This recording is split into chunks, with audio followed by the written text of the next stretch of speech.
How you guys doing? This has been an early Martinsville preview, a bit of an early Phoenix preview, some of the things I'm doing related to that weekend, and then just a bit of an update video in general. So let's get right into it. Obviously, this is audio only, so thank you for listening. Thank you for spending your time with me, and let's get right into it. So for Phoenix, I'll be in Phoenix the weekend of the championship weekend for all the series. The only thing that's going to really take a hit that weekend is the Truck Series projections and the Xfinity Series projections. Cup Series should not have any problems with that at all. The reason because of that, or because of whatever, you know what I mean. Bob Pockris has kind of floated around throughout the last months what the schedule for Phoenix was going to be, and nobody really ever said anything was concrete. They've kind of even talked about like possibly doing what they're doing next weekend to do practice and then same day qualifying. Whatever the case is, I just said screw it and I went to Phoenix Raceway. I just looked at the track schedule because that's who I'm going to be going off of. And if that's wrong or if that changes, I can't help that. But the track is saying that we're going to have Truck Series practice Friday morning, 8 a.m. We have NASCAR Cup Series practice 1 p.m. Friday to 1:55. We have NASCAR Xfinity Series practice 3 p.m. to 3:55.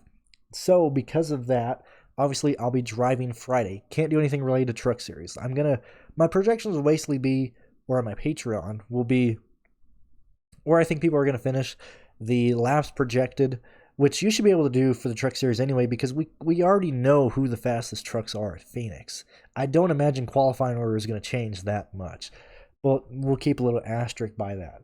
And so I'll still upload, my projected finishing positions, everything like that for the Truck Series. Now, entering Saturday, I'll have the practice data for the Xfinity Series. I'll have the practice data for the Cup Series, and so we got the Cup Series done.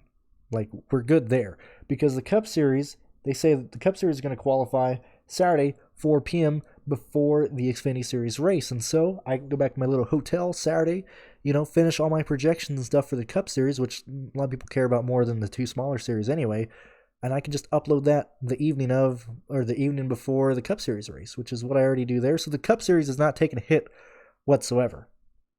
The Xfinity Series, obviously, they qualify Saturday as well at 2:35. Can't help that, I'll be at the track, but I still got the Cup Series all done. The only thing taking a hit is, Xfinity in terms of qualifying order and trucks in terms of qualifying order. But we can still project where people are going to finish, still project where laps led and fast laps are going to go. It still should be the same thing that we've seen all year. Outside of that, or another reason why you might not want to be a part of the Patreon next month, is that it's only the one race. Obviously, the NASCAR season is over after Phoenix. And so if you don't want to stick around, if you don't want to join the Patreon for November, I completely understand. I don't want to feel like I'm bamboozling anybody. I don't want to feel like I'm holding anybody's feet to the fire or have a gun to your head to stay around. Like, if you don't want to stay around for November, I completely understand. If you would like to stay around for November, if you would like to still give me some money for November, hey, I will take that. I appreciate that. I've had some people say that they're still going to stay on because they just want to support me. I've won them a lot of money this year. Other people have said, hey, I'll come back next year, and that's completely fine. I just wanted to put that out there. That's the plan for Phoenix. We'll talk about Martinsville really quick. And so the big takeaway for Martinsville, other than choosing who, you're playing this weekend, is to see how fast Denny Hamlin is, how fast Truex is, how fast is Joe Gibbs compared to Hendrick, and how big that gap is. Because I think Martinsville is going to be a huge tell of who's going to have the fastest car, who's going to have the fastest car unloading at Phoenix. So Phoenix, you have an hour practice on Friday for the Cup Series. It helps if you arrive to the track in the ballpark of your competitors. I'm mainly talking about Larson. Larson needs to show speed at Martinsville for me to believe he has a chance of winning at Phoenix. And he could still win at Phoenix. He had a fast car. If I'm not mistaken, don't quote me on this. Don't have it up right now. But I'm pretty sure Larson started in the back at Phoenix. I'm pretty sure he had a speeding penalty in the sprint at Phoenix, but I'm pretty sure he still had a fast car. So it could have been different. It could have been a different story there. But right now, Martinsville is going to tell us who is the better short track team, who is the better team with that package. The secret to any short track, and I know Martinsville is a more aggressive one because it's a tighter short track than Phoenix is, but the secret to any short track is to just get a car that rotates through the center and then you can put the hammer down on the exit. If you can carry more if you can carry more speed on the exit of the corner, you've already won. You've already beat your competition. That's how Hamlin and Truex have killed the field this year. Richmond, the last short track race we went to, Hamlin had the fastest car. Martin Truex Jr. had the second fastest car. When we look at any other short tracks this year, those two have been the cars because Joe Gibbs is able to set those cars up to be killer in the corners, to have tremendous grip in the corners. And if Hendrick does not have that at Martinsville, I don't think they're going to have it at Phoenix.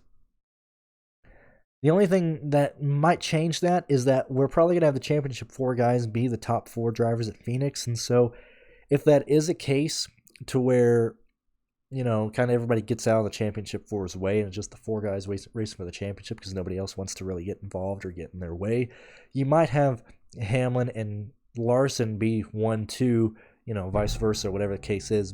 It'll be those 2 guys most likely leading at Phoenix. And so even if Larson doesn't win the race, he's still probably going to siphon off fast laps and stuff. And so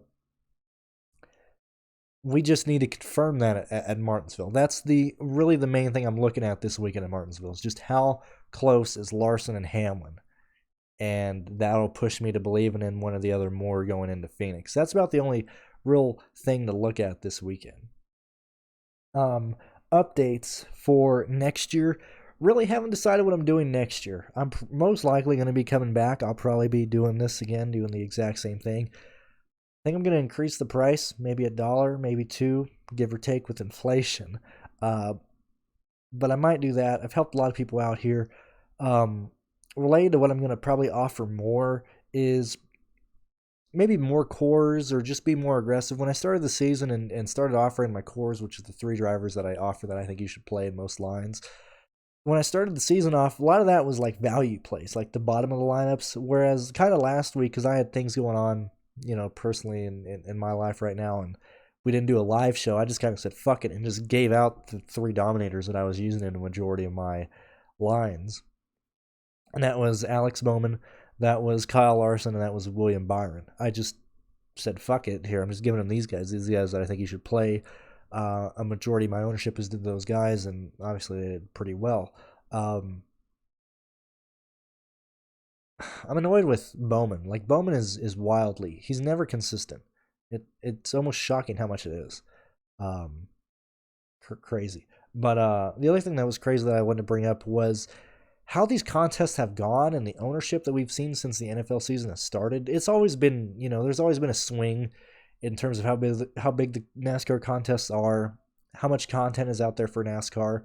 But one thing that I've been telling myself more and more this year, certainly late in the year, is just play the good plays. Don't overthink it. I don't know what these people are doing. I don't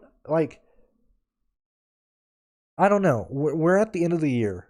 We're looking at the intermediate tracks this entire year. Who's been the best car in intermediates? It's been Kyle Larson. Who's been the second best? It's been William Byron. I don't understand why people are not seeing that. Like, that's not even me doing circles or doing a victory celebration. Like, when you look at the data, it's those 2 drivers, and they're not playing them late in the year when everything says play those 2 drivers.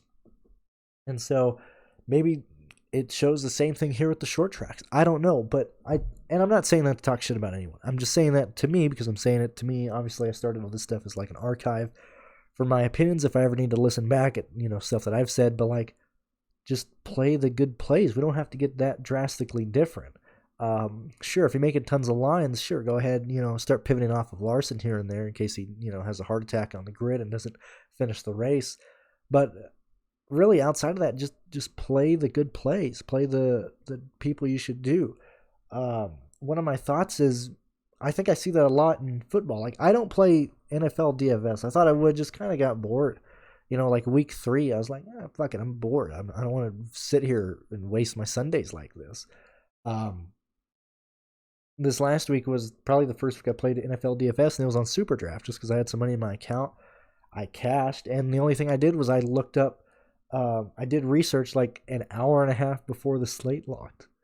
I didn't spend all week thinking about lines. Even with NASCAR this past weekend, didn't spend tons and tons of hours on NASCAR. Kind of did my video on Thursday whenever I did it, let that sit for a bit, came back the night before the race, spend like an hour on the lines, on the projections, put in the optimizer, checked those lines, felt comfortable with them, made some changes here, and that's what I ran with. I really, the last 2 months, I haven't been killing myself over this stuff. Just play the good plays. I think we galaxy brain ourselves. I think we tinker far too much. And I think that's something that I'm almost seeing more in the DFS stuff than I used to, is that, people are putting almost, and I'm not saying I don't put time into it, but in terms of like actually making, like obviously it takes a while for me to get the Patreon stuff, the projections done, but in terms of me actually making my lines, I think I did all my lines this week for the trucks, or for Xfinity and the Cup Series. Like each of them only took an hour. That might be extreme for some people, but I used to spend like 2.5 hours on like making like 3 lines earlier in the year. Then I ended up making like 20, and so I spend 3 hours building like 3 lines that I like, and then build off. Like I just haven't done it this week, or I haven't done it really this month. Maybe it's due to pricing, but if you're in my Discord, or if you're in like Pierce's Discord, you see that a lot of, or even in my videos, I'm like, oh, the pool is like fucking 12 drivers this weekend. The pool is 14 drivers this weekend. Like I just X out like 20 something, 25 something drivers each week, and just, okay, I got 15 drivers to build with.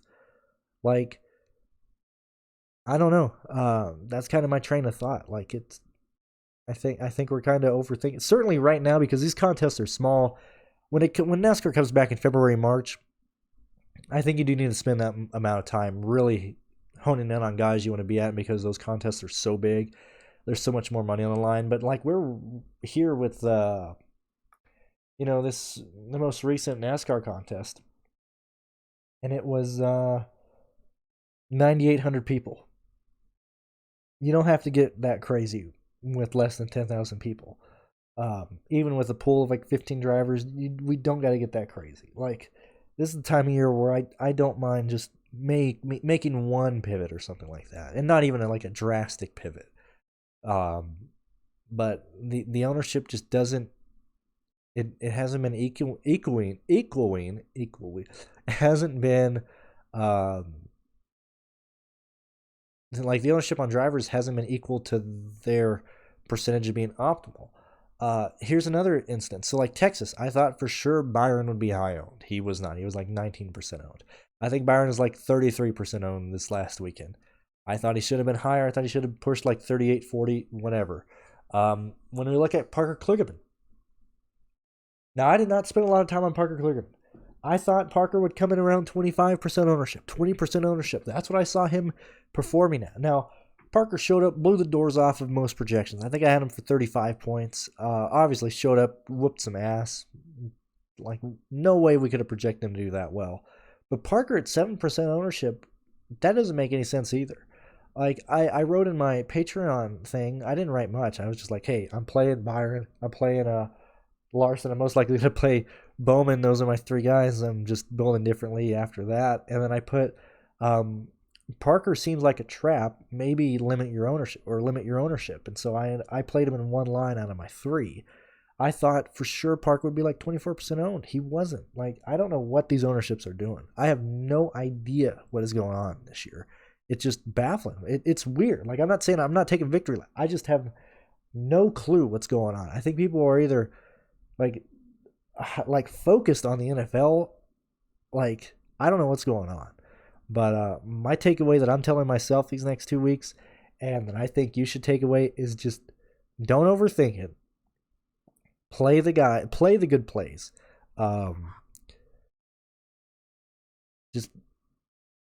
Just play the good plays right now. Right now I'm playing like 4 or 5, 3 lineups a week. In June, July, I'm playing like 25, 20 lines. Once we get these smaller contests, once we get later in the year, I play less and less lineups, and it just goes to me playing the guys that I think should work out. And I think that is going to probably save you more anxiety right now, late in the season. Because I think a lot of people that listen to me, obviously I have some high rollers that listen to me. Like, I think Sheets, ASC make quite a few lines, but I think a majority of my listeners are people that spend like 20 to 50 a race or something like that. And these contests are just horrible. And so I'm assuming if you have that money, you're probably only making probably 3 lines for the 15, 4 lines for the 15, somewhere around there. Just don't get too crazy. Just play who you think should be good, or play the guys that most of the data shows that you should play, and don't really sweat it from there. Just, we still need luck to go our way, but maybe don't overthink it a ton. Lastly, kind of going back to what I'm doing next year, I got some people to talk to see what's going on. I know Pierce and I are going to get together and kind of talk about what he's doing next year, because he's going to need help keeping that sheet going, and I think that would be a travesty if he doesn't do that next year. So I got to do everything I can to keep him doing that, or at least show me how to continue it going on, because his data has been absolutely killer. He addressed an issue, and he not only addressed an issue that I have with race rating, he made, I think, is what's the best thing he's ever made in terms of projections. And so race rating's kind of stupid.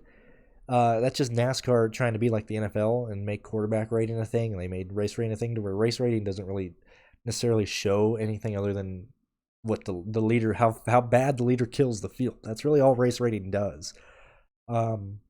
Whereas, and I won't say too much about it, but Pierce has something that I've been using like purely for projections the last 3 months, and it's been spot on. I mean, it's like fucking crazy how, like, and nobody else has made anything like it. And so hopefully he keeps that around next year. I got to talk to him later that, and then I need to decide if I'm going to offer anything else next year or anything more, or if I'm going to take sponsorships next year. Because, man, looking back at some of the money that I left on the table this year in terms of sponsorships, it doesn't bug me, but it bugs me all at the same time, and so we got to think about that.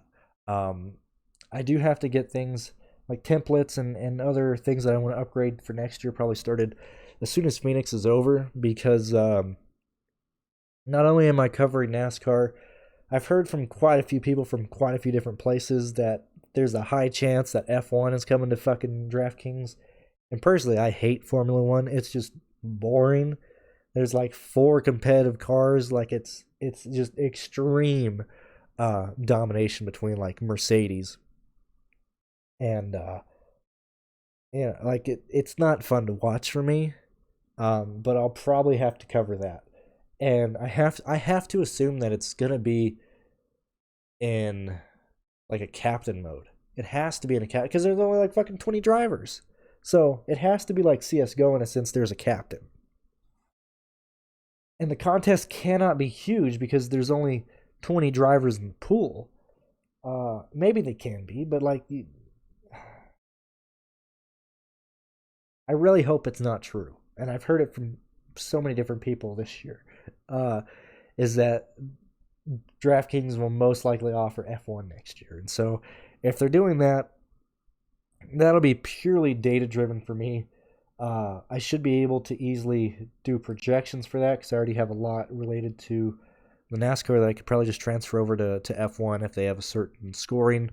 So I'll probably offer that next year. I'm still going to offer trucks, Xfinity, NASCAR projections, heat map, everything like that. But I got to consider if I'm doing anything else related to F1, if I'm even going to really do it, which I probably will, and things like that. And just things to try and build the channel and get more people on the Patreon next year. I think I was really happy with the numbers this year. And I like to grow it and get it bigger, especially with all the people that I'm helping. Like I've gotten so many messages, so many donations this year, so many tips this year. It's been really eye-opening. So thank you guys for being here. Thank you for enjoying what I do. Thank you for listening. And hopefully next year I can even do a better job. Not have as much stress related to other things, and just really focus on putting on a great product for this, and doing that. So that's kind of the video here. Thank you for listening, and we'll see you probably Thursday for all the videos related to Martinsville this weekend. Thank you for listening, and best of luck. Enjoy the rest of your Tuesday.